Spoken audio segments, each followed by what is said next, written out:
ଭାତ ଗାଳିଲା ପରେ ଯେଉଁ ପତଳା ମଣ୍ଡଟି ବାହାରେ ତାହା ହେଉଛି ପେଜ। ଆଜି ଆସନ୍ତୁ ଆମେ ପେଜର ବେନିଫିଟ୍ ବିଷୟରେ ଜାଣିବା। ଆପଣମାନେ ଜାଣିଛନ୍ତି ଏହି ପେଜରେ 6 ପ୍ରକାରର ଆମିନୋ ଏସିଡ୍ସ ରହିଥାଏ। 6 ପ୍ରକାରର ଆମିନୋ ଏସିଡ୍ସ ପେଜ ମାଧ୍ୟମରେ ଆମ ଶରୀରକୁ ଯାଇଥାଏ। ଯଦି ଆପଣଙ୍କର କୋଷ୍ଠକାଠିନ୍ୟ ସମସ୍ୟା ଥାଏ, ଯେଉଁଟାକି ଆପଣଙ୍କର ଖୋଲା ଝାଡ଼ା ନ ହେଉଥାଏ, ତେବେ ଆପଣମାନେ ଗୋଟେ ଗ୍ଲାସ୍ ଉଷୁମ ପେଜ ପିଇପାରିବେ। ପିଇଲେ ନା ଆପଣଙ୍କର ସେଇ ପ୍ରୋବ୍ଲେମଟି ପୁରାପୁରି ସଲ୍ଭ ହୋଇଯିବ। ତା ସହିତ ଯଦି ଆପଣଙ୍କୁ ହାଲିଆ ଲାଗୁଥାଏ ବା ବ୍ୟାୟାମ ପୂର୍ବରୁ ଗୋଟିଏ ଗ୍ଲାସ୍ ଆପଣମାନେ ଯଦି ପେଜ ପିଉଛନ୍ତି, ତାହେଲେ ଶରୀରକୁ ଅନେକ ପୋଷଣ ମିଳିଥାଏ।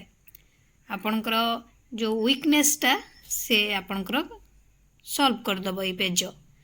ପେଜକୁ ମହିଳାମାନେ ନ ଫୋପାଡ଼ି ପିଇବା ସବୁଠୁ ଭଲ। ପେଜ ତ୍ୱଚା ପାଇଁ ବହୁତ ଉପକାରୀ ହୋଇଥାଏ। ପେଜରୁ ଜାଣିଛନ୍ତି ଭିଟାମିନ୍ ଇ ମଧ୍ୟ ମିଳିଥାଏ।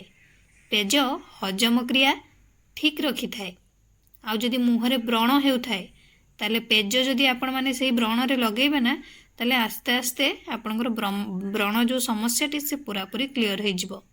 ତା ସହିତ ଯଦି ଆପଣଙ୍କର ପେଟ ବ୍ୟଥା ହେଉଥାଏ ବା ଆପଣଙ୍କର ଯେଉଁ ଡାଇରିଆ ହେଉଥାଏ, ସେ ଟାଇମ୍ରେ ବି ଯଦି ଆପଣମାନେ ପେଜ ପିଅନ୍ତି ନା, ତ ଆପଣଙ୍କ ପାଇଁ ବହୁତ ଲାଭଦାୟକ ହୋଇଥାଏ।